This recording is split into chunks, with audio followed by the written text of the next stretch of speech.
Christina Hausman-Rohde. Can you hear me okay for the most part? Yep. Great. Christina Hausman-Rohde, I'm the Executive Director of Voyageurs National Park Association. We are the official charitable partner of the National Park. And I am well aware you are not here to see me. But I'm just going to say a couple brief comments. And thank you for being here on a football night. I am the nerdy person who didn't know about the game tonight, and I scheduled it today. So I'm sorry. If you're keeping track of the score on your phone, please respect those of us who are recording the game and not explaining during the presentation.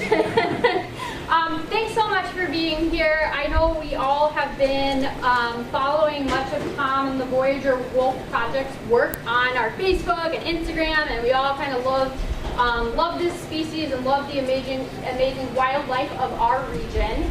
And we're really proud to be a partner with Tom and the National Park Service and the University of Minnesota on this project.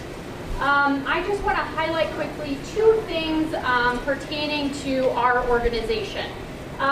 So we are focusing on two major efforts in 2020. As some of you walked in, we handed you this really short two-page survey. Sorry, it's front and back and has a lot of questions on it.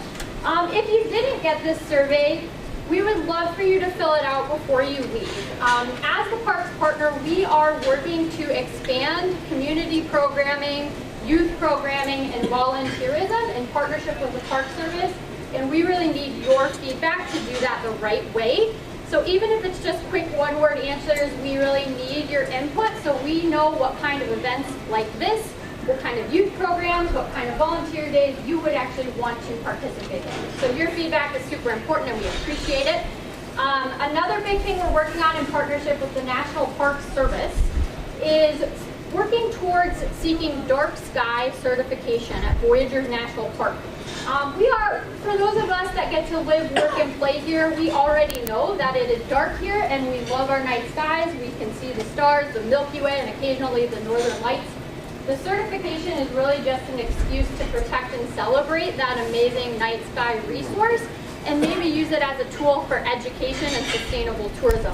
So in the next few months, we'll have another one of these events and talk a little bit more about that topic and what that's going to kind of mean for us in the future. So I thank you for being here today. And now I'm going to bring up Steve Windows with the National Park Service to introduce his partner, Tom Gable. Okay, thanks, Christina. So again, thanks, Christina Hausman and Voyageurs National Park Association for hosting this event. We can give them a round of applause.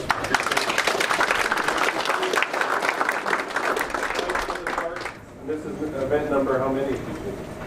Probably 500. 5? Yeah. No, this is probably our 10th Pints of the Park. That was a joke, everybody. So, our 10th Pints of the Park. These have been really fun. They've hosted some in the Twin Cities, two in Duluth, and a few up here. And so we really appreciate the support that they've given us, both in these kind of events and the other support that the MPA does. So I'm here representing the park. Bob DeGrosse, our superintendent, is not here. My supervisor, Brian Harmon, is back there. If you want to talk to Brian Harmon, I'm Chief of Natural Resources, or Chief of Resources, excuse me. He's only been here for about 5 months, so be gentle with him. But anyway, it's my pleasure to see a lot of new faces. We've had a few of these events, and again, we get some familiar faces, and I see a lot of different faces in here tonight. So I'm glad to draw some new folks to these kinds of events for you to learn about this exciting work that we've been doing. So, Tom Gable started working on the Voyageurs Wolf Project with me in 2015. Austin Tomkus, Austin, raise your hand. Austin is also part of the Voyageurs Wolf Project. These two together do 95% of the work associated with the Voyageurs Wolf Project. These are the guys putting on the miles back in the bush. Tom is the one primarily generating all of the great content on the Facebook page. How many people follow the Facebook page here? Yeah, a lot. So this is the stuff that these guys are generating, and they do a really great job of communicating science to a whole broad audience that that again is reaching all kinds of new audiences that has really kind of been fun for me to see, and has taught me some new things about, again, communicating science. So, forgot what else I was going to say. It's not really important. But anyway, just really excited to introduce Tom Gable here. Oh, I know what I was going to say. Tom Gable is currently a PhD student. Okay, if everything goes well, I'd say 50-50 at this point. Okay. Tom Gable will be Dr. Tom Gable come August of this year. So he's in the final stretches of working on his PhD in wildlife ecology at the University of Minnesota. This Voyageurs Wolf Project is the vast majority of the work that will be part of his dissertation. So give him some encouragement at the end of it here, because again, it's touch and go. But so again, appreciate you all being here. And can everybody hear okay? We don't have a microphone tonight. I see a lot of shaking heads, nodding heads. What? Those of you in the back, what did you say? A few thumbs up and a few shakes. So Tom will project. He will channel his acting roots from Hope College. So, okay, so again, my pleasure to introduce Tom Gable.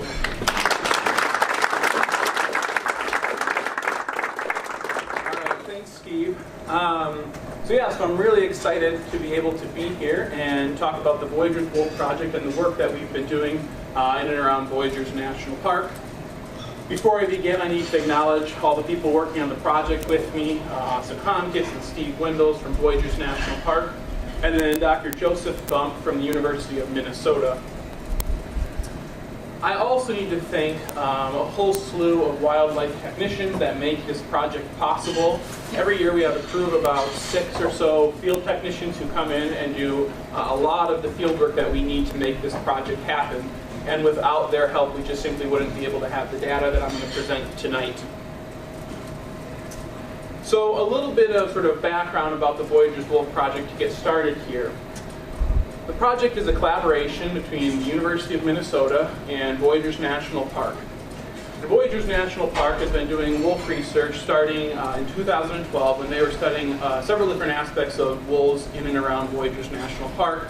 They're trying to understand how many wolves were in each pack, how many packs were there, where were the territories, what were wolves dying from, and things like that. And then in 2015 is when we really ramped up our sort of intensive wolf research and really started looking at the summer ecology of wolves in and around Voyageurs National Park. Our current project objective is to understand the reproductive ecology and predation behavior of wolves during the summertime in the greater Voyageurs ecosystem. So wolves are really doing two main things during the summer. They're having pups and raising their pups, and then they're hunting and killing prey to feed themselves and to also feed their pups.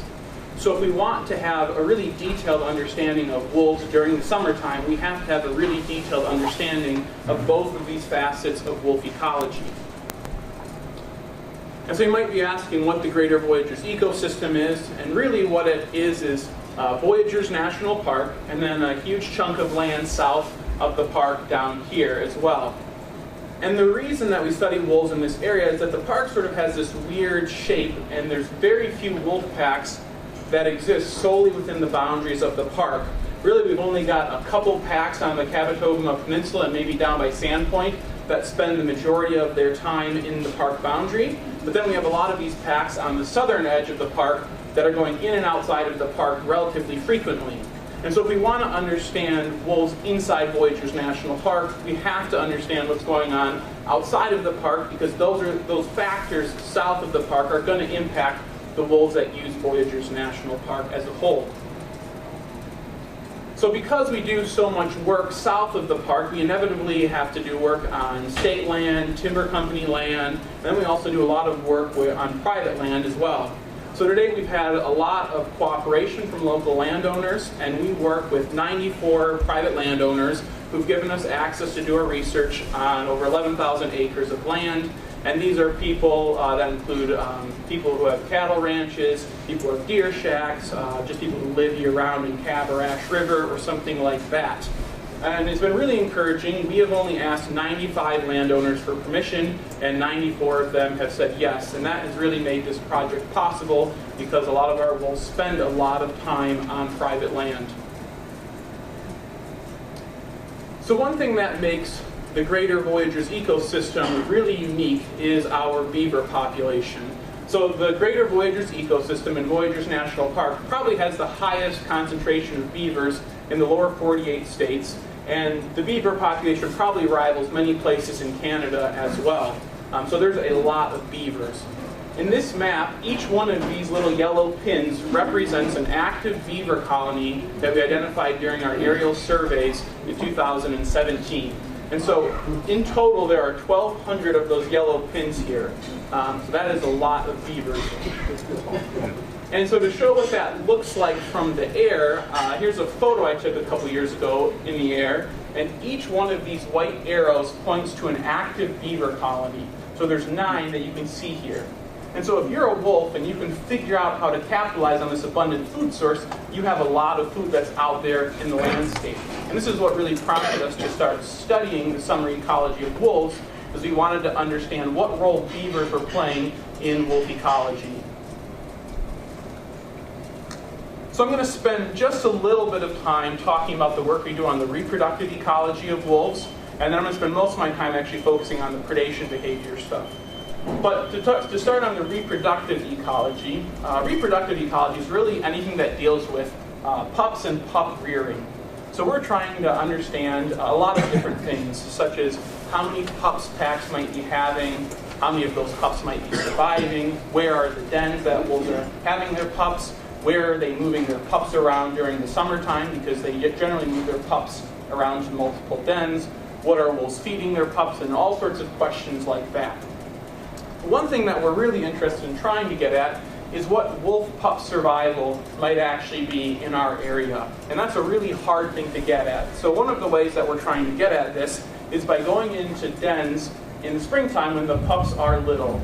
And so we go in when the pups are little and we can get a really good count of the number of pups that might actually be in that pack territory, or in that pack. So we can see here we have an example of 4 pups in this old beaver lodge. So the wolves hollowed out some of this lodge and they put their pups in there. And so we can go in the spring and we can get a really good count. And the pups are small and cute and little at this time of year. And then what we try to do is then later in the summer, we put out a bunch of remote cameras all across these different pack territories. And our hope is that we catch these wolf pups traveling around with the adults. And then we get other counts of how many of those pups might have survived into July, August, and September. So if all goes well, we get video footage like this, which we got this past summer in the Sheep Ranch pack territory. So we have the breeding female right here, and then you're going to see behind her is a pup sort of behind that rock. Here comes another pup right there. And then you're going to see that there's a third pup coming in behind that, right there. And so we got 4 different observations of these 3 pups traveling around together. And so we feel pretty confident that we know 3 survived at least September. And that is really valuable information for us, because getting this kind of information any other way is really challenging. So I'm going to let this play a little bit because the rest of the footage is pretty neat.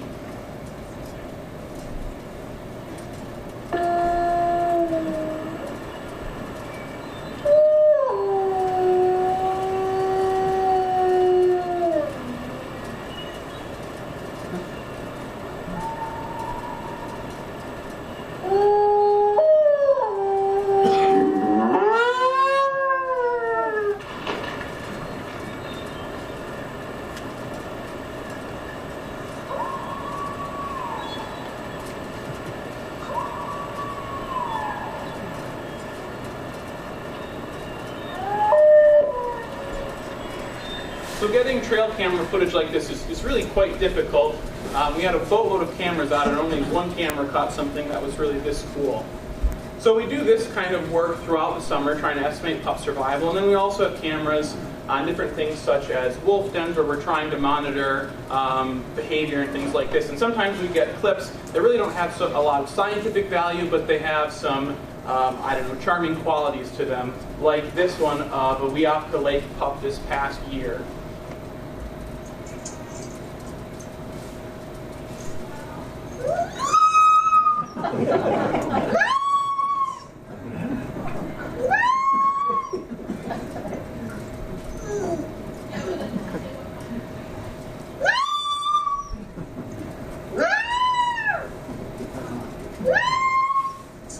almost falls over howling there.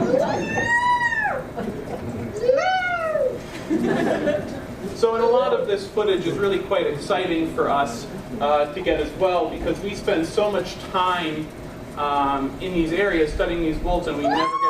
Oh, what's still going?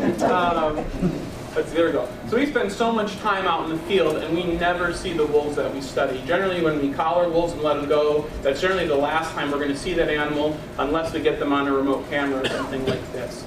So we always enjoy seeing that kind of footage. So what I'm going to spend most of my time talking about today is the work that we're doing to try to understand the predation behavior of wolves. And this is really where the work that we're doing is really quite unique. So during the winter time, wolves are primarily traveling around as a cohesive unit and as a pack. And studying wolves during this time is relatively easy compared to studying them during the summertime. And the reason it's easy is because you can get a collar on an individual in that pack, and then you can get up in an airplane, and if you find that collared individual, like this wolf right here, you can see the whole pack. You can get up in the air and you can observe the pack doing what wolves do. You can observe them hunting and killing prey, interacting with one another, feeding on a kill, lounging, all sorts of different behaviors. And so a lot of the foundational work that was done in terms of wolf research happened during the winter time, when people could get up in the air and actually observe wolves this way. And during the winter time, when wolves are traveling as a cohesive unit, they're primarily killing large prey. So they're killing relatively full-grown deer and moose. And when they kill adult deer and adult moose, it's really obvious where they make these kills. You can see it from a plane, you can see it on the ground easily. There's blood and bones and hair and all sorts of stuff like that. So really easy to study and find where they're making kills. However, during the summertime, or during the springtime, everything sort of changes, and it really changes when wolves have their pups. So once wolves have their pups, the pack stops traveling as a cohesive unit, and instead, individual wolves start leaving the den, going and finding food, and coming back to the den. And so that den really becomes the focal point of all wolf pack activity, and a lot of the hunting behavior of wolves during that time is done individually. So if you look at the GPS collar data of a wolf during the springtime and around a den, this is what it would look like. And it's pretty obvious, right, where the den is right there. And then you just have this wolf, and it's just leaving the den, going out, finding food, and coming back to the den, and doing this over and over again throughout the summertime. And when wolves are primarily traveling and foraging by themselves during the summertime, they're mainly hunting and killing small prey. And in our area, that's beavers and deer fawns. However, studying wolf predation on small prey is relatively challenging due to two main reasons or main problems. The first big problem is that, as everyone from around here probably knows, the forest is extremely thick during the summertime. And so it's not really possible to observe wolves hunting and killing their prey reliably. You might be able to get a sort of one-off observation, but studying it routinely is impossible doing this. So really the only way to know where wolves are making kills is by putting on GPS tracking collars and trying to find where they're making the kills by going where the wolves have been. And that's really where the second problem comes in. Because even with GPS tracking technology, finding where wolves actually kill prey, or at least kill small prey during the summertime, can be really challenging, because wolves can almost entirely kill and consume a beaver or a deer fawn in a really short period of time and leave virtually nothing left to actually find in the field. So if you can't observe wolves hunting and killing their prey, and you can't actually find where they're making kills, it makes it really difficult or challenging to understand what's actually going on. And because of these challenges, there's a lot of really basic information about wolves that the scientific community doesn't know the answer to. So, for example, no one has an estimate for the number of fawns and beavers that a typical wolf kills during the summertime. And you'd think that that's a little bit surprising, especially when you think about there have been literally hundreds of thousands of hours of wolf research in Minnesota, Wisconsin, Michigan, Ontario, and yet we don't have an answer to a really basic question about a well-studied species, which is the wolf. And because we don't know that, we don't really understand what affects how many fawns and beavers a typical wolf is killing during the summertime. And because we don't know that, we really don't understand what effect wolf predation has on prey populations during the summertime. So for example, it's pretty challenging to know what effect wolves might be having on the beaver population if we don't even know how many beavers wolves are killing in the first place. So when we started doing our predation work, we knew that it was going to be really challenging to actually understand what was going on. And we did a lot of reading and trying to figure out how we might go about this. And really the best method we realized was that we are going to have to follow wolves around that had GPS collars and try to find where they're making the kills. And so that's what we started to do. So we put collars on wolves like this that take GPS locations every 20 minutes. And multiple times a day, that GPS collar uploads locations to a website, and then we can view where the wolf has been. So it uploads locations to a website, and this is what it looks like when we log on. And we can see very frequently where the wolf is traveling around. So this is a week's worth of locations in early August of this year in and around Ash River. This is the Lightfoot path. So what we do is we download a week's worth of these GPS locations, and we run it through a computer program. And what that computer program does is it isolates everywhere that this GPS collared wolf has remained relatively stationary for more than 20 minutes. And the idea here is that anywhere that the wolf stopped for more than 20 minutes might be a spot that it made a kill. And so we need to go out to that group of locations and actually look for evidence that a predation event occurred. So if we took these locations, ran it through our computer program, what would come out on the other side is this. So these are all the spots that this wolf remained relatively stationary for more than 20 minutes. So we put this on our GPS, devise the best routes to get out to these locations, and we go and visit all of these. And each one of these spots that the wolf stopped, we refer to as a cluster of GPS locations. And so when we go to a cluster of GPS locations, we literally go to each and every location and search around all the locations, trying to find some evidence that a predation event happened. And so, like I mentioned, when we started doing this, we weren't really sure if we were going to be able to find where wolves were killing fawns or beavers, because no one had really been able to do it successfully before we started. But we were somewhat convinced that wolves couldn't actually kill a fawn or a beaver and leave nothing behind. There had to be some evidence that that actually occurred. And fortunately, we were right. And the way that we really find our kills, though, we're not looking for blood or bones or hair or anything like that. What we're really looking for when we visit these clusters of GPS locations is evidence, or disturbance, in the leaf litter. So this is a perfect example of this. We have Austin here who's taking a photograph of a spot where a wolf killed a deer fawn. And the way that we found this kill was by looking at the vegetation in the leaf litter. And you can see that behind Austin, all this vegetation is upright and undisturbed. But this little spot that Austin is looking at right here, all the leaves are smashed down and trampled. So something had to have happened to cause that. So when we visit clusters of GPS locations, we identify sites like this, and then we literally get on our hands and knees and we start combing through that down vegetation, looking for any evidence that a kill occurred. And at this particular kill, what we found was this. And you've got a little chunk of bone, a little bit of cartilage, and then the tip of the fawn hoof. And this is really common for fawns that are killed by wolves in June. And so I'm actually going to show a video of in the field from this past summer to kind of show what this actually looks like when we're out doing this work. So it is June 2nd, and I'm at a cluster of locations from wolf V074, which is a wolf from the Shupak Lake pack. And this is actually where V074 killed a fawn. There's only a couple of GPS locations here, so V074 didn't spend much time, about 40 minutes. And I think this really shows, or at least this kill really shows, why finding where wolves are killing deer, fawns, and other small prey, why that's really so difficult. So I'm going to turn around here really quickly so you can see actually the kill, or turn the camera around. And if it's a little shaky, I apologize. I'm getting assaulted by mosquitoes. So the kill is right there. And it doesn't really look like anything standing back here. I mean, there's really nothing. The only way that you can find these kills is based on the trampled vegetation there. And so as I was coming in, searching around these GPS locations, I was just looking for any disturbance. And so there's a few downed leaves. Some of the leaf litter has been sort of messed up there.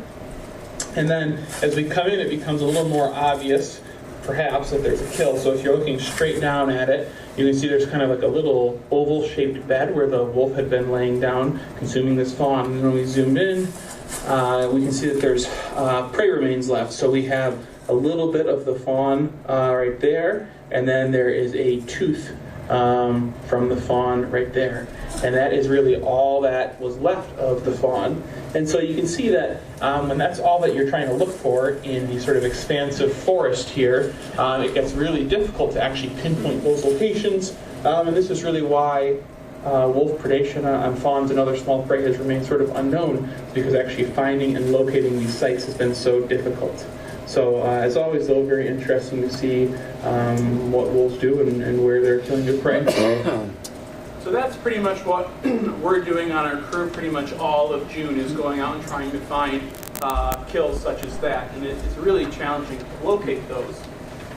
Here's just a few more examples that just sort of reiterate how much is left of these fawns. On the left, you've got a chunk of bone and 2 teeth. And then on the right, you've got a hoof, a tooth, and a little chunk of bone.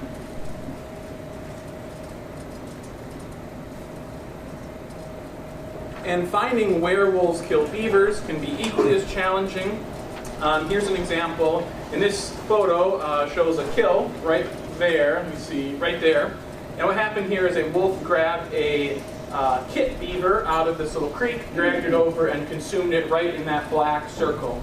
So the next photo I'm going to show is me looking straight down into that black circle so you can see what I saw, which is this. And it doesn't look like a whole lot, so you can kind of see the outline of a depression right there. And then if you look really closely, right there are the 2 front teeth of the beaver, a little bit of its stomach contents below those teeth, and then there's a little tuft of fur in sort of the left corner. And that was all that's left. And so it really requires a lot of work for us to train the people working on our crew to actually be able to identify these, because that's really important if we want to understand things. We can't be missing these kills when we're out in the field. So far on our project, we've been able to search 11,800 clusters of these GPS locations from 28 wolves. And this, we estimate, has taken us about 15,000 hours of field work, and that's just for this part of our work, and probably somewhere around 16 to 17,000 miles of hiking to get to all these areas. So this is really field-intensive work, and that's because wolves cover vast areas every day. And so we're literally going everywhere our collared wolves spend more than 20 minutes for the entire summer. And so to get to the places we need to, we're literally going all the places the wolves go. And that just requires a lot of walking. But our work has been very fruitful so far. We've been able to find 736 kills on our project, 357 fawns, 215 beavers, 113 adult deer, an adult moose, a calf, and then 49 miscellaneous kills, including turtles and hares and raccoons and swans, and you name it. If wolves can catch and kill it, they're going to. So I want to kind of circle back to that basic question, which is how many fawns and beavers are wolves typically killing in the summertime? And I'm going to provide some preliminary estimates of that. And it's really based on a relatively small sample size, and we really want a lot more information before we feel really confident in these estimates. But as of right now, it appears that a typical wolf is killing between 13 and 15 fawns during the summertime. But there's a huge range and variability there. We have some wolves that have only killed 2 fawns, and some that have killed up to 31 fawns. The same thing's true with beavers. A typical wolf is killing between 9 to 11 beavers, but we followed some wolves that haven't killed a single beaver, and some wolves that have killed up to 28 beavers. And to put 28 beavers into perspective, a typical beaver lodge in and around Voyageurs National Park has about 5 beavers in it. So that means one wolf killed as many beavers as are in 5.5 beaver lodges. So that's quite a few. And then wolves certainly are killing adult deer on the shoulder months of the summer, so in early spring and late fall when they're still sort of traveling around as a cohesive unit. But it gets a lot more challenging to estimate on a per wolf basis how many adult deer they're killing, because they're doing it together as a group. So one of the questions that we're really interested in trying to understand is what really drives this variability that we're seeing in the number of fawns and beavers that individual wolves are killing. And there's a lot of possible explanations that we're exploring, but we're really going to need a lot more information to feel confident in the answer. But some of the things that we're exploring are things such as maybe it's just a result of the number of prey. So if you're a wolf and you're in a territory that has a lot of beavers, maybe you just kill a lot of beavers because there's a lot of them around. Or same thing with deer. Maybe you kill a lot of fawns because there's a lot of deer in your territory. But maybe it's not that. Maybe it's pack specialization. That is, that there's certain wolf packs whose members have figured out how to hunt certain prey more effectively. So packs that might learn how to hunt and kill beavers, and so they kill more of them than other packs that don't have that knowledge. There's certainly been research out in Western North America that has shown that wolves are able to preferentially prey on certain species, and so it seems like that is a possibility that could be occurring here. Or maybe it's not that at all. Maybe it all comes down to individual ability. That is, that there are some wolves that are simply just better at hunting and killing prey than other wolves. It may be the same way that there's some people that are just naturally more athletic than other people. So that certainly seems like it could be possible. Or maybe it's none of those explanations. Maybe it all comes down to the energetic demand of having wolf pups. So if you're a wolf and you're in a pack that has a lot of pups, maybe there's a higher energetic burden placed on you, meaning you need to kill more prey so that you can feed the pups and feed yourself. And so maybe that explains the variability that we're seeing. So like I said, we really don't know the answer to this, but we're hoping with several years more research we're going to be able to get at this, but there's a whole lot of variables that we have to be able to take into account before we feel comfortable that we have a good answer to this. So now I'm going to switch over briefly and talk about some of the cool findings that we've had on our project to date. I'm going to start by one of the more interesting, I think, observations we've had, which is a wolf pack that has learned how to hunt spawning suckers in the springtime. And to our knowledge, this is the first ever observation of wolves hunting and killing freshwater fish. Scientists have known for a long time that wolves will hunt and kill spawning salmon in areas like coastal British Columbia and Alaska, but that's really categorically different than wolves killing suckers in a tiny little creek in Minnesota. And so not only were we able to document that this was going on, but we were actually able to capture it on video footage. And so this is the first ever video footage.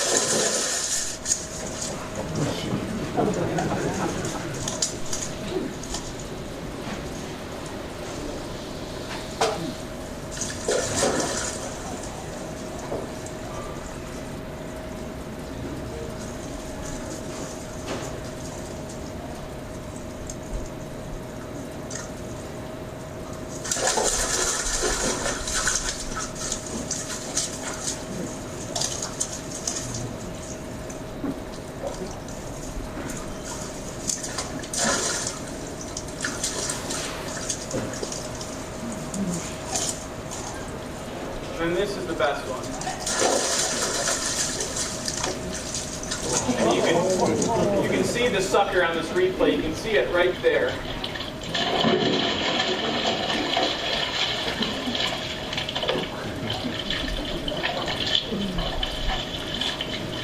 So that was pretty cool. And this year, this pack did this again. So 3 years in a row, this pack, the same pack, has targeted spawning suckers, which is really quite fascinating. And this sort of leads naturally into the next part, or thing that we've really figured out, which is that wolf diets in our area are very flexible, meaning wolves are able to take advantage of a variety of different food sources. And one of those food sources in our area that every pack takes advantage of pretty much every year are blueberries. And this might be somewhat surprising, but in July and August, when berries are abundant in sort of the patches where they occur, wolves will go there and they'll spend a lot of time consuming berries.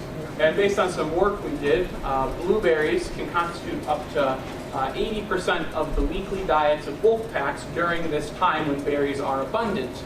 And so we've known for a while that this behavior was ongoing, and we've been trying to capture this on video because we just wanted to see what it looked like for wolves to be eating blueberries.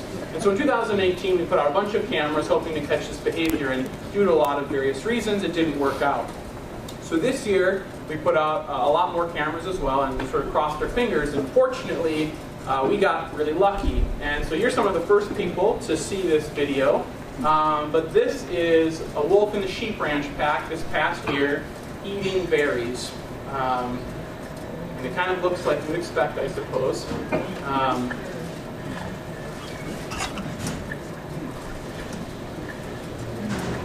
And so what they seem to do is just go around and just feed it and strip the branch and get everything they can.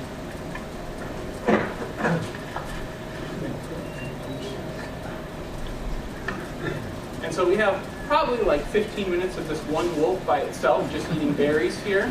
And then we have several other wolves as well on camera doing this. So berries are an important food source. Now whether that means that wolves are eating more berries and killing less prey is something we don't know. It's possible wolves are killing the same amount of prey in July and August, and then they're just eating additional food by all these berries that are easy for them to kill or to eat and consume. So we don't really know, but understanding why wolves consume berries is something that we're kind of working on right now, and we're trying to understand if there's any sort of link between wolf predation on fawns and beavers and to the amount of time they spend actually foraging on blueberries. One of the things that I think is probably the most interesting thing that we've learned on the project is how wolves actually go about hunting and killing beavers.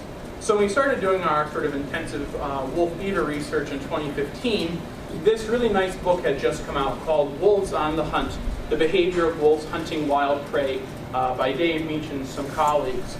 And what this book was really a comprehensive review of how wolves hunt all their various prey. And the book was several hundred pages long, but the section on wolves and beavers was 3 paragraphs long, in which they concluded that there were no actual descriptions of wolves hunting beavers. So people had speculated how wolves might go about hunting beavers, the kind of strategy they might use, but no one had actually been able to provide any evidence or data that to sort of bolster their ideas. And so we started looking into this really intensively, and what we found is that wolves primarily ambush beavers. And that might not seem very surprising. You might think, well, how else are they going to catch a beaver? But the thing that's important to remember is that prior to our work here, wolves were not thought of as ambush predators. Wolves have been sort of traditionally thought of as what are referred to as cursorial predators, meaning that they primarily kill their prey by outrunning and outlasting them. They don't use a lot of strategy or a lot of tactics. They simply just use pure force, and they wear out their prey and kill them. So you can think about a wolf hunting and killing a deer or a moose or something like that. So the fact that we were able to document that wolves actually can use ambush hunting strategies was really quite exciting, because it showed that wolves were very adaptable in their hunting strategies. And so since we've sort of had this sort of initial discovery of how wolves hunt beavers, we've really tried to understand specifically how wolves are actually trying to choose their locations to ambush beavers. Because if you're a wolf and you're wandering around your territory, you have a couple decisions to make. You have to determine which pond you want to wade on, and then what part of that pond do you want to wade on. And so there's some sort of process that they're using to figure this out. And so that's what we're trying to really understand. And the way we do this is by following our GPS-collared wolves and seeing where they bed down to wait and ambush beavers, and then recording a bunch of information about where they're choosing to bed down. And so this video here shows what this actually looks like when we're in the field. Oh, hold on.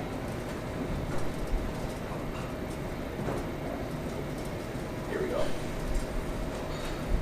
So it's September 15th, 2019, and I'm at a spot where one of our collared wolves, V079, was attempting to catch and ambush beavers. And this is just a really great example of what wolves do and how they try to actually catch beavers.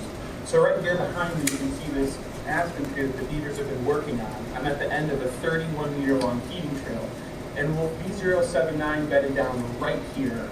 So literally about 1.5 meters from where I was actually trying to catch beavers. And this is generally what wolves are doing. They're bedding down and they're waiting for substantial periods of time for a beaver to waddle down this trail, work on this tree, and that's when the wolf can ambush it.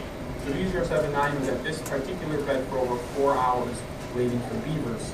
So what I'm going to do is actually turn the camera around and show what the beaver would have seen I think it was coming up the trail in 7-9, was bedded here. So give me a quick second here. So I'm going to put my backpack in the bed, and I should note, the way we know this is a bed where V079 bedded down is because there's wolf hair all throughout the bed. So you can see little white hairs there, and it's on the base of that tree as well. I'm going to put my backpack here, so that's where 7-9 would have been bedded down. And you can see it would have been right next to that tree. The trail that the beavers were coming up through goes right through there, and it actually comes out of a little river there. So if I was a beaver, I'd be coming up the trail like this, and I'd be slowly coming up, and hidden behind that balsam tree would be the wolf. I'd be following the trail, and that's where 7-9 would be waiting, and if the interaction occurred, the beaver would likely be dead because it's so far from the water. So just a really cool example of this, and what we've learned about how wolves ambush beavers comes largely through documenting these spots where wolves are spending time waiting to ambush beavers. So far on our project, we've documented about 750 of these ambushing attempts, which then allows us to really pattern how wolves are doing this. And if you want more information about this, I'll be doing a webinar on February 26th. So if you log onto our Facebook page, we'll be providing details, and you can log on and see sort of what we're doing and how we're trying to understand where wolves are ambushing beavers. So the other thing that we found, which really isn't new, but I think people have found fascinating, is that wolves are territorial. So I don't know how many people have maybe seen this map, but this is a map showing all the movements of 6 or 7 different GPS-collared wolves that we studied. And what it does is it really shows well that wolves have sort of defined territories, and they generally stay out of other wolves' territories. And again, this isn't anything new, but we put this map online and it kind of went all over the internet. And I think it's just because it really depicts sort of what territoriality looks like well. So I want to spend the last little bit of my time sort of talking about what is the value of the Voyageurs Wolf Project. Clearly there's scientific value to the work that we're doing, but we also think that there's sort of public outreach value to the work we're doing as well. So in 2018, we decided that we wanted to make a really concerted effort to try to do outreach and really share what we're doing on our project with a broader audience. And so the way that we decided to try to go about that is by creating a Facebook page where we could upload maps of GPS-collared wolves' travels. We could show remote camera footage, share videos and pictures of us in the field and things like that. And so we launched that Facebook page, and it was sort of immediately went pretty crazy. And so far to date, since we started our Facebook page in November 2018, we've reached over 9.7 million people through our Facebook page, and currently reach about 22,000 people per day on that page. And we have almost 30,000 people following the project, and the people following the project really span the world. We have people in South Africa and Australia and China and all over the place that are following our project. And so clearly, people are very interested in the wolves of this area and the wildlife as a whole. And what we think, or at least the reason we think people are really interested in this, is that we are able to provide information that people really can't get any other way. The public can't go out and collar a wolf and see where it goes and try to understand where they're traveling. And most people also don't have the resources to go put out 60 or 80 trail cameras and maintain those year-round. But we have the resources through our research to do that and then to share that with people. And so that's really how we think that our Facebook page is sort of taken off in that sense, and we find that really exciting. Because there's a lot of amazing wildlife in places like Voyageurs National Park that most people who visit the park never actually get a chance to see because it's so thick and dense and things like that. And because this stuff is sort of taken off on our Facebook page, that's come with a lot of attention in sort of the national media, and the project has been featured on National Geographic and the New York Times and Vice and NPR and things like that. So what is our goal with the Voyageurs Wolf Project? Our general goal right now is to sort of establish the Voyageurs Wolf Project as a long-term research project that goes on for many years. And right now we're trying to identify funding sources that would make that a reality. And you might ask, why long-term wolf research? What is the value of that? And in terms of scientifically, long-term wolf research is really invaluable. The longer you get to study the same system over time, the better your data becomes and the greater your understanding can be. And we only have to really look at 2 national parks to understand that.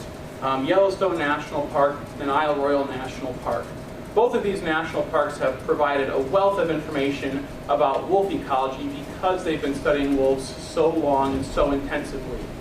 And so we think having wolf research in Voyageurs could provide a lot of scientific data that way as well. Additionally, having long-term sort of iconic projects generate a lot of public interest and support, not only for wolves and wildlife, but also for public lands and parks as a whole. And again, we only need to look to Yellowstone and Isle Royale National Park, who are constantly in the news for their wolves in and around their parks. So we think, sort of in sum, that having a long-term wolf research project in and around Voyageurs National Park could do the same thing, where we could continue sort of doing our effective outreach and reaching a broad audience, while also sort of doing a lot of cutting-edge wolf research in and around the area. And with that, I'm again just going to thank all of the people who've really made this project possible in the field and who've put on the majority of the miles that we end up walking for our work. And then I need to thank all of our funding sources on the Voyageurs Wolf Project, including the Voyageurs National Park, University of Minnesota, the Bell Museum, Voyageurs National Park Association, Rainy Lake Conservancy, Minnesota Environment and Natural Resources Trust Fund, and several others. And so with that, I am happy to stick around and take questions for as long as people have them. And if you're interested in learning more about the project or sort of keeping tabs on what we're doing, look us up on Facebook or Instagram. We share content multiple times a week. And then we also have a lot of detailed information at voyagerswolfproject.org, which is our website. So with that, I'll take any questions. I'm going to just do 2 thank yous because I know sometimes people will have to leave. So before we do the first question, I'm going to interject myself. Apologies. I just want to quickly say before we lose people, first of all, thank you. We are able to help fund programs and projects only because of the generosity of our donors and sponsors. And so on behalf of Voyageurs National Park Association, there's many members and supporters in the room, and even businesses like Rainy Lake Houseboats who help support our work through contributions. And if you'd like to become a member of the NPA, we are happy to make that happen, and we'd love to have you be a part of our community. Secondly, I do want to take this moment to do a big round of applause for Tom and Austin and all of the wildlife team real quick.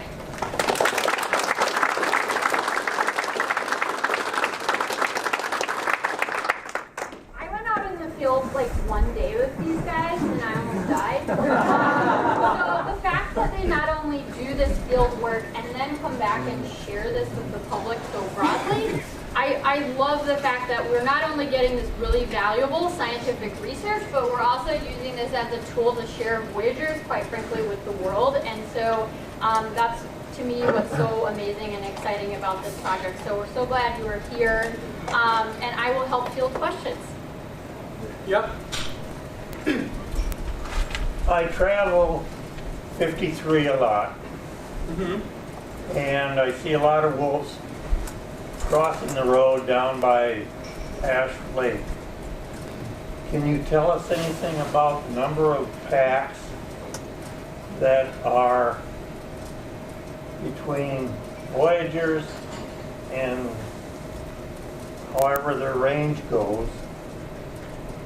That's a tough one. So I can say for sure there's at least 3 packs between Catatoga Lake and Black Duck Lake.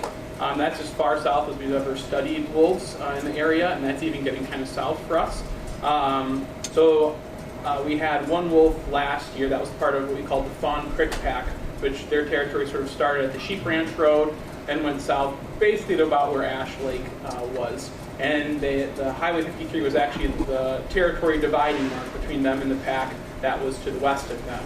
So that's the only wolf that we've ever studied in that area, and otherwise we don't have a lot of information. I have no doubt there's wolf packs sort of all through that area, but we don't have any information on those, unfortunately. Thank you. Yep. Other questions?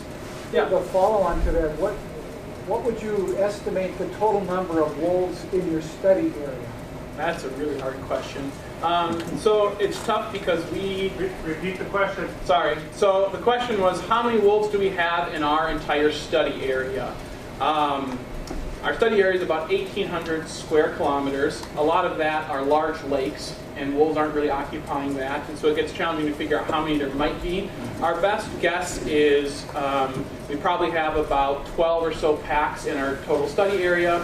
A typical wolf pack has about 5 wolves in it, so we probably have somewhere around 60 or so wolves in the total area, and then generally about 15% of any wolf population are going to be lone wolves. So whatever 15% of 60 is it's a really coarse estimate. I wouldn't quote me on that, but somewhere around that. We do wildlife, or we do wolf pack counts during the winter time. So we really only study intensively probably 6 or 7 of the packs in our study area, just due to sort of logistical challenges. And every year we try to get really good estimates of the number of wolves in each of those packs. And we've been trying to share that information on our Facebook page when we get them. So we have information from last year, which I don't have off the top of my head, but if you want that, you can go on our page and find that. And we're going to be deploying remote cameras this week to try to figure out how many wolves are traveling in the packs that we're interested in. Yep. How hard is their life? How hard is their life? Well, I think like pretty much any animal in the wild, life is pretty rough for one reason or the other. You know, we found wolves that have their teeth kicked out. They have gashes on their body from chasing prey. The wolves attack each other. We've had wolves starve to death because they haven't been able to get enough food. Pups die frequently. And so I'd say they have all sorts of challenges in the same way that deer or beavers or moose or anything like that have. They're simply just trying to survive. And some of them do, some of them don't. Yeah. How do you survive the mosquitoes and wood ticks? How do we survive the bugs? So we actually mosquitoes we don't mind all that much. It's the deer flies that are really brutal come July and August. Really the only way to survive it is just don't have any skin exposed really, or just walk really fast and hope they don't catch you. So yeah, that's how we survive. And yep. How long is a wolf's lifespan? So in our area, probably a typical wolf lives to be 3 to 5 years, somewhere around there. There's a lot of wolves that don't live to be 1 to 2 years old. And then we have wolves that are 5, 6, 8, 9, 10. You know, once a wolf starts getting to be about 9 to 10 years old, it's getting really old. And generally by that age, they've almost worn down their teeth to the point that they don't have any teeth left that they can grab prey and consume them. And so that's sort of their cause of death, is once they get to that age, they're just probably going to starve to death eventually because they can't catch and consume prey. But generally, it's a very short lifespan, generally speaking. Yep. What kills pups? What kills pups? Or why do they have a high mortality rate? Now that's a good question. I think that's something that's really hard to get at because in areas like Minnesota, there's really no way to effectively or really easy way to tag wolf pups when they're little so that you can track them. You know, if you could put like a little GPS collar on them. Problem is the pups grow. You got to have something that can fit the pup as it gets older. And there's some technology that's sort of coming around to that. But I think that's something we would love to get at. The general thought is it's primarily starvation, that pups are starving, especially once August and September comes around. The pups are almost reaching adult size, but they're not able to hunt and kill prey for themselves. So now the pack has to not only feed themselves in August, which is generally a very lean time of the year for wolves, but they also have to feed 3, 4, 5 other animals that are basically their same size. And so if the pack isn't good at finding prey, those pups are probably going to starve to death. Other wolves will kill pups. This year we had a wolf from a neighboring pack come and kill 2 pups from the pack north of it. That seems relatively rare, but that is something I'm sure other predators as well. Disease, things like that. But in our area, we just don't have a lot of good information because most of the times we don't find the dead pups. We just know, like, yep, there were 6 of them and now there's 3. What happened to those other 3? Don't know. We'd love to know, but we don't, unfortunately. Yep. Are these timber wolves or brush wolves or a combination? These are timber wolves. Yep. They're Just all gray pretty wolves. like that. Yep. Yep. What brand of trail camera do you find is the most reliable? And how many pixels? So the question was, what kind of trail camera do we find most reliable, and what was the second part? The number of pixels, 8 to The number of pixels. So I can answer the first part. We use primarily Browning Spec Op Advantage cameras, which allow us to take that HD video footage that you get. There's a lot of other cameras that work really well, but we really wanted the HD footage because this spring we partnered with PBS Nature, who came out and did a special on the project, and they gave us some funds so we could buy some of these high-definition cameras so it would work for their program. We found those cameras to work really nicely, and the footage is really quite incredible for the general cost of them. So we like the Browning cameras. We use a lot of Reconyx cameras, which are a little bit spendier, but those have worked really nicely as well. But we haven't tried a lot outside of those, so there probably are other cameras that work great that we just haven't tried. Yep. I don't know. What do you know about the howling? About Is the it more howling. in the winter or more in So all I can say about the howling is wolves really like to respond to the howls of people during the summertime. And so I don't know why that is. It might be because the pups are more willing to answer something that they hear as a howl, and once the pups start howling, the adults will howl as well. I'm really not sure why there's that pattern. But that is one way. If we can't get a GPS collar on wolves, we will do howl surveys at night to try to identify if a pack has pups. Mainly is what we're trying to see. By howling, you can hear the pups, which make those really high-pitched howls, and we can at least know that a pack does or doesn't have pups or something like that. Yep. How often do you find wolf scats droppings at the kill sites? How often we find scats at kill sites? That is a good question. I would say it's not uncommon and it's not common. So when they're killing small prey, it's highly variable because a lot of times during the summertime, they're not spending a ton of time at that kill. They're making the kill, eating it or something and carrying it back to the den. So they might only be at the spot they killed a fawn for 20 minutes, and that's not enough time for a scat to increase. When they're traveling around as a pack killing, say, adult deer in like late fall, we can sometimes find 25 or 30 scats at that site where they're just sitting there sort of feeding and digesting the food. So it's highly variable on that. Other questions? Yep. If I understand your numbers, about 95% of GPS clusters you do not find a kill. Yes. How do you account for those 95% of clusters? What do you mean by how do we account for them? What is the wolf doing the other 95% of the time? Okay, so what's the wolf doing at these other clusters where they're not making kills?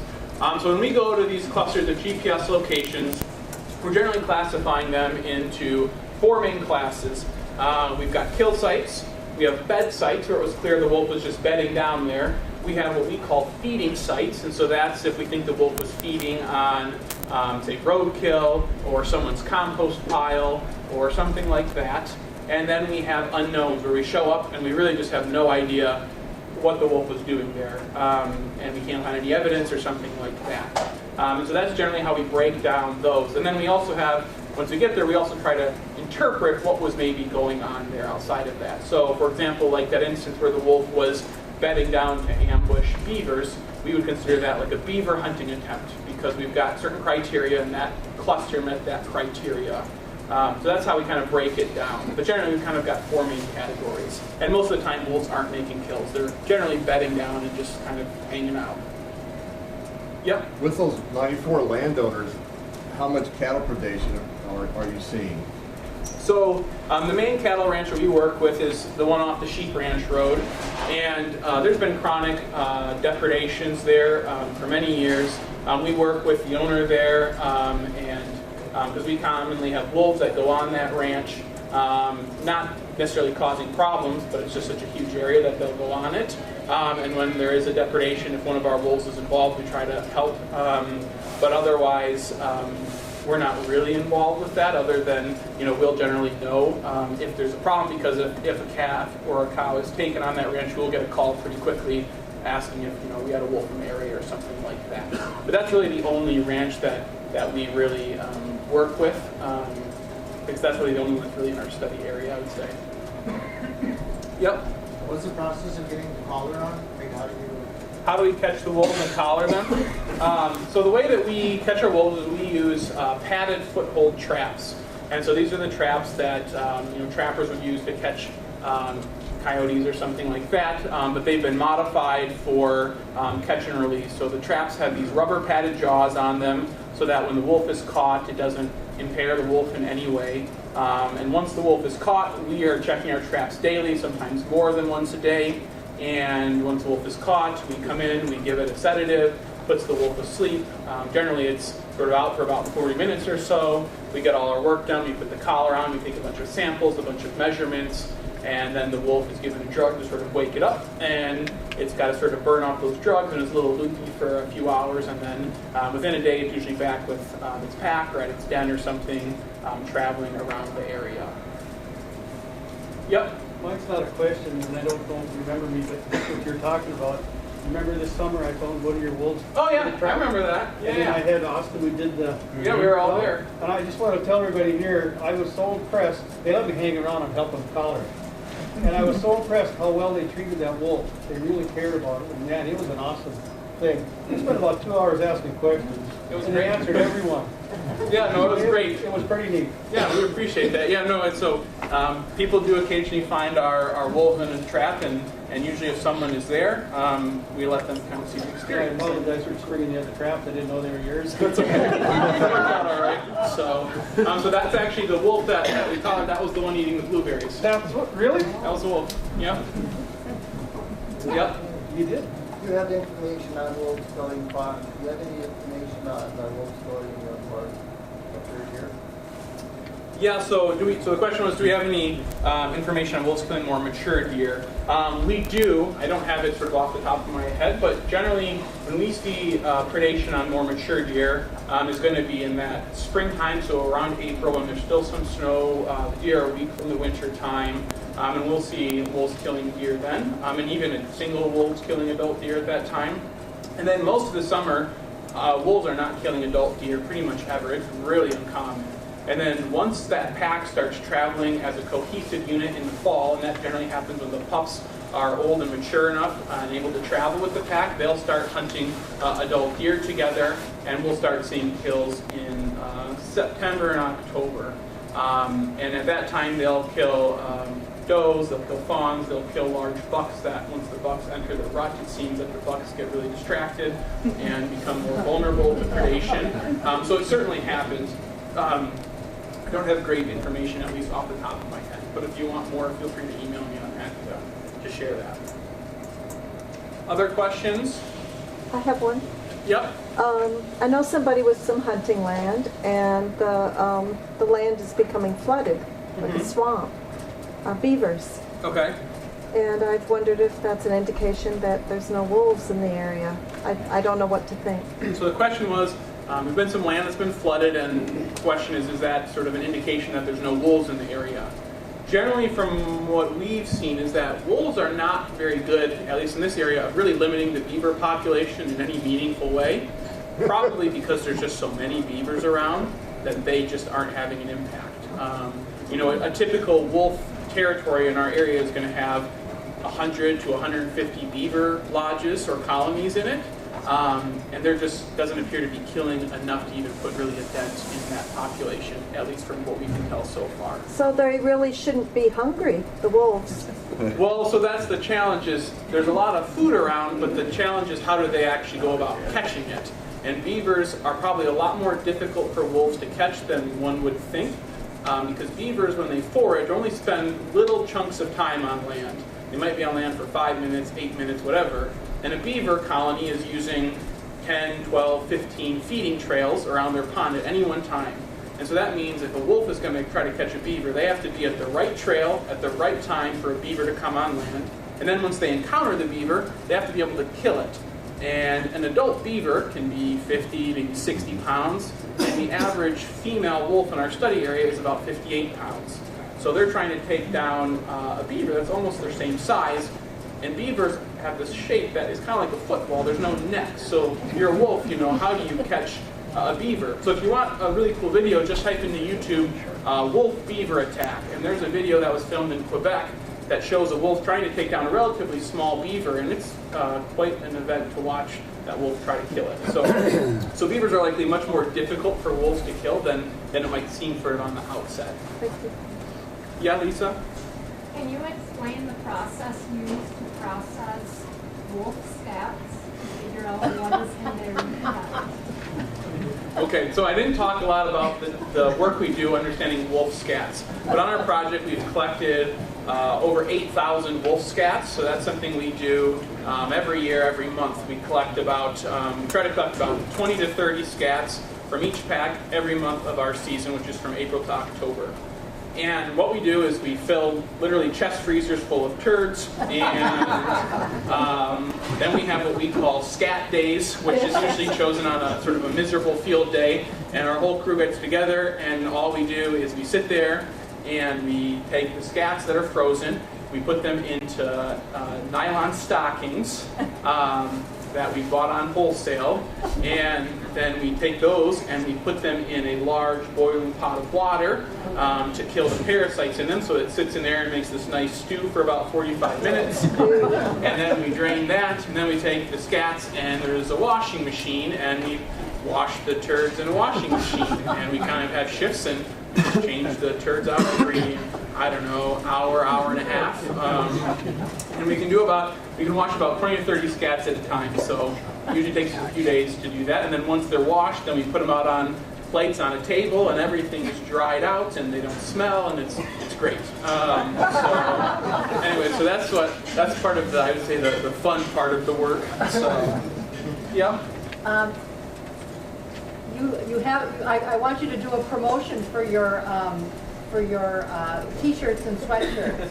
Okay, so I'm going to do a promotion. We have, if you like this logo, we have sweatshirts and t-shirts and stickers and mugs and things like this. If you go to our Facebook page and scroll down to a few posts, we've got a whole post where you can buy sweatshirts and things like that, and we get a certain percent of the proceeds from that, and that helps fund our work. So far today, I think we've had over 100 people place orders for stuff, which has been great. So if you like the logo, you can get it there. And it's good quality. We have a couple of t-shirts, and there's a person behind us who will kick me in about a minute who's wearing a sweatshirt, which is very handsome, by the way. Sweet, I need to order mine still. Yeah, you do. It's a good looking logo. Oh, great, well thank you very much. Yep. And I saw in one of the slides that you also draw blood from the wolves.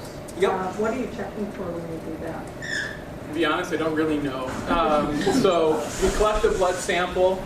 There's different things you can screen in blood, such as things like parasite. You can actually get some diet estimates, because there's some stuff you can do to blood to kind of get diet estimates from that. Beyond that, we don't really know. It's not something we do a lot, but we archive a lot of samples. When we catch a wolf, if we're going to sort of put a wolf through all that stress, we're going to try to get as much information as we can while that wolf is there, so that we can then use that, or other people need that information for other projects. Steve, is that on? Could I interject on that one? Yeah, go for it. Yeah. So wolves are highly sensitive to canine parvovirus and canine distemper, which most of your dogs are also vaccinated for. So the blood samples we take are primarily used for testing for diseases like that, and then we also archive some. Canine parvo is also a major cause of wolf pup mortality, but in canine distemper, again, most of our wolves get exposed to canine distemper. So to follow up again on that, part of the reason why we restrict where dogs are allowed inside Voyageurs National Park because domestic dogs carry canine parvovirus and canine distemper, and then they can transmit to wild canines like wolves and coyotes. I think Ben probably Thank you. Other questions? Yeah? How many collars do you have out? How many collars do we have out? So right now, I believe we have 12 or 13 collars out at the moment.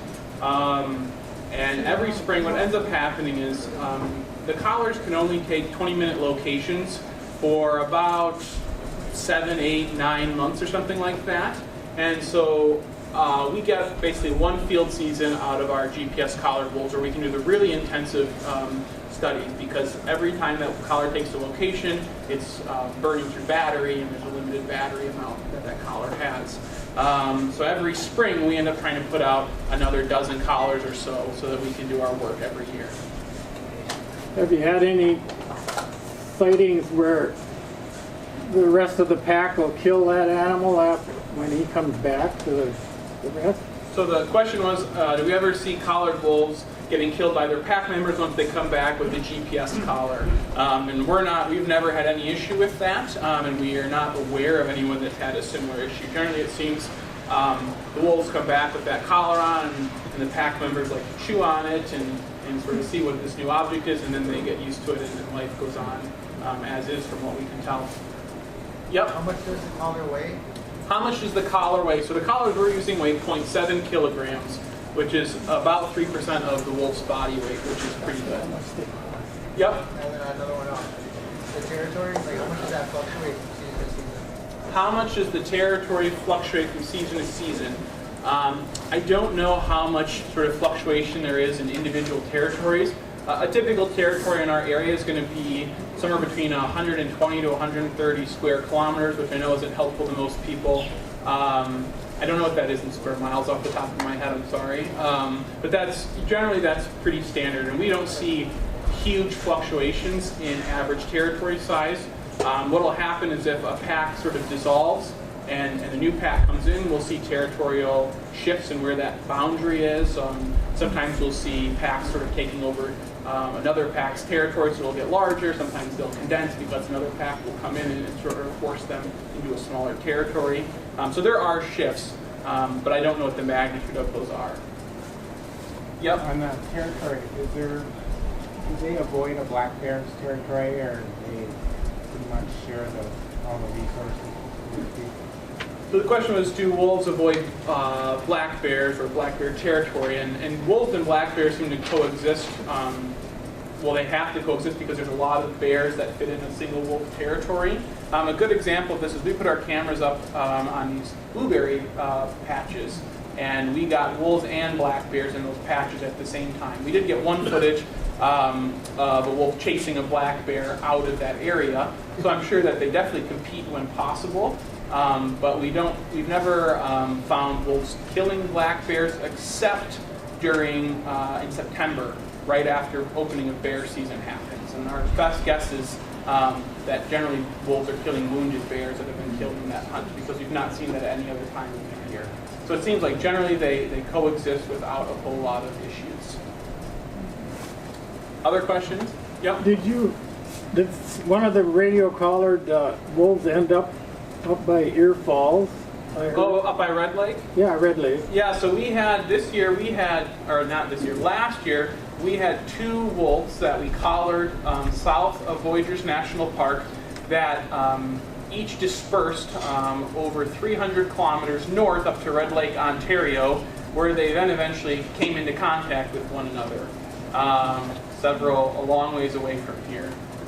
So we did see that, and if you want to see those travels, if you go on our Facebook page, probably about a month ago we shared a little animation that shows the travel of those 2 wolves last year up to that area.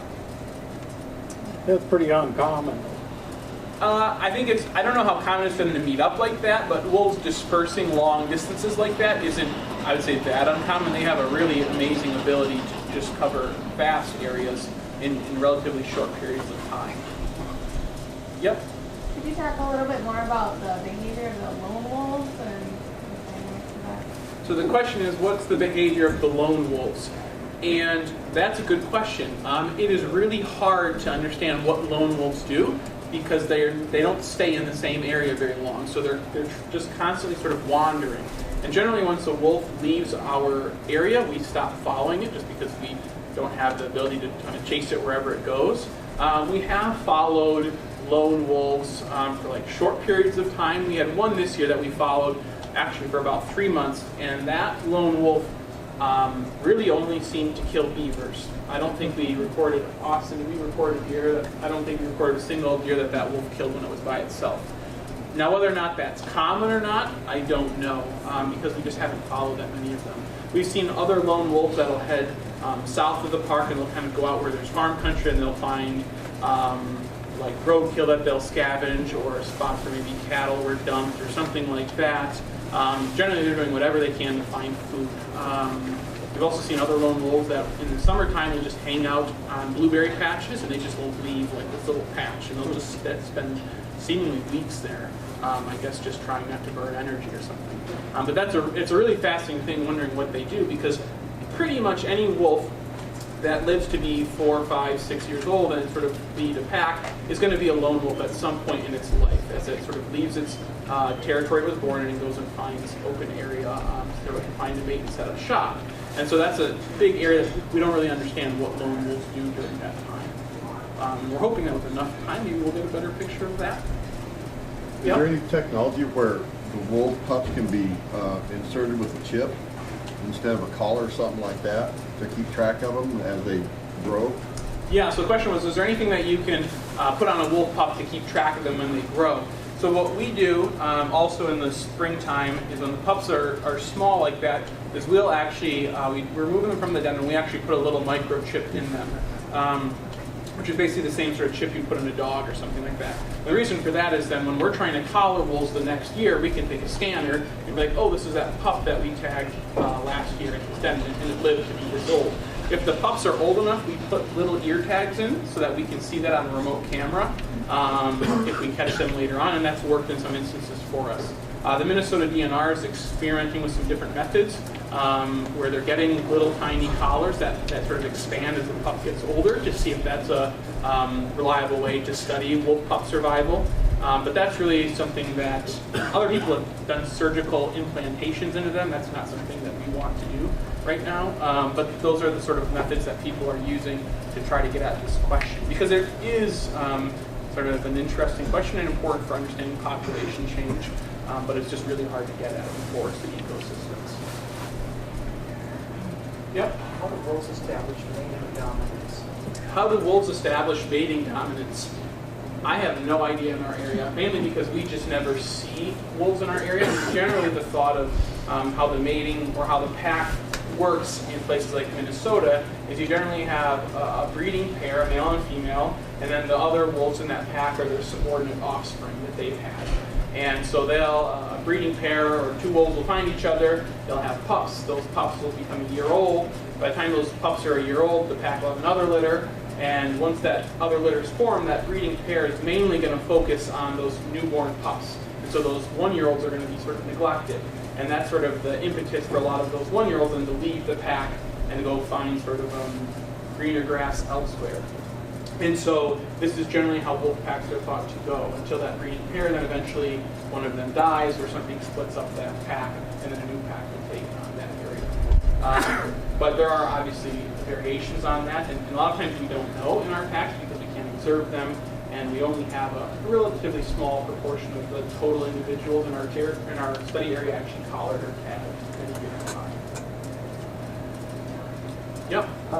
Last year we woke up to a lone wolf sort of dragging a screaming deer out of the woods, and, wow. And it killed it right in front of our window. But what it ate right there was the organ. It ate the liver, and it didn't eat anything else that first night. It came back and fed on it later. But is that a common thing? I mean, is that what wolves will eat first all the time? Or? Yep, so generally they're going for like the internal viscera, the internal organs. And it's really common. A common wolf feeding behavior is to make a kill, engorge themselves, and then go somewhere else and bed down for a few hours, maybe multiple hours, and then return to that kill. And so actually one thing that we keep track of when we find kills is how often the wolves return and leave from a kill. And a lot of times it's at least 1 or 2 times from a kill that they're making a kill, going away and coming back. But that's usually the first thing they're going to eat. The only time that we've seen wolves not totally consume deer that they kill has been during some of the really hard winters when wolves appear to be able to kill deer relatively easily when the snow's deep and things like that.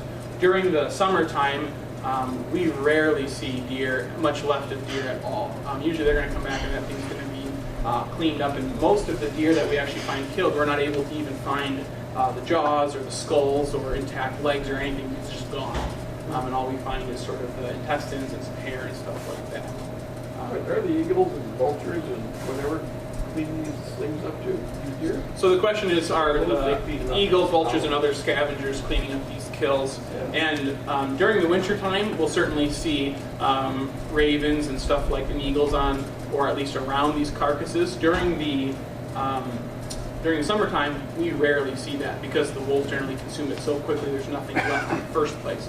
So when we go to these kills, we generally fill out a sheet that allows us to document all sorts of things, and we record presence of scavengers and things like that, based on droppings and things like that. And we almost never see evidence that there's birds or other scavengers at these kills because there's just nothing left for them to scavenge. Yep. Is it true that wolves love to eat coyotes? So the question is it true that wolves love to eat coyotes?